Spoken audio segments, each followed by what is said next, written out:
La limitation de vitesse ou de débit, elle est très simple. Cette pompe-là débite, en l'occurrence, c'est le deuxième modèle de chez Aello, 21,5 m3. Avec un filtre, par exemple un EOS de chez Aello, on va supporter clairement cette pression, même s'il est préconisé de mettre 14 m3 sur un filtre EOS. Mais on est sur un polyester de bonne qualité, il n'y aura aucun souci. Sur un filtre plastique entrée de gamme ou soufflé, tout simplement, il risque d'avoir bien sûr une explosion de filtre. Donc comment on fait? On va tout simplement allumer la pompe, d'accord?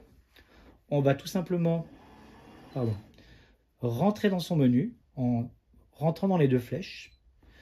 Moi je sais, parce que j'ai lu la notice, je sais qu'en position numéro 11, je peux limiter mon 100%.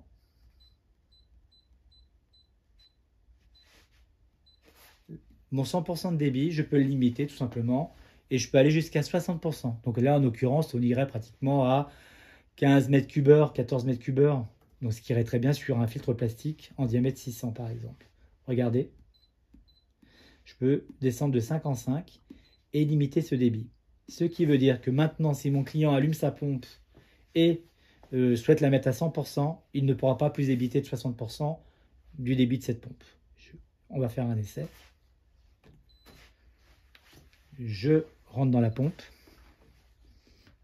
je l'allume, je la mets à 100%.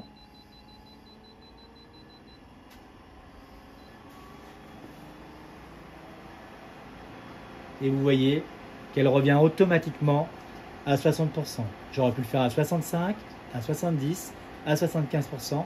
Et comme ça, on a une sécurité sur la pompe. Mais je pense que ces choses-là, on ne le dit pas à son client final.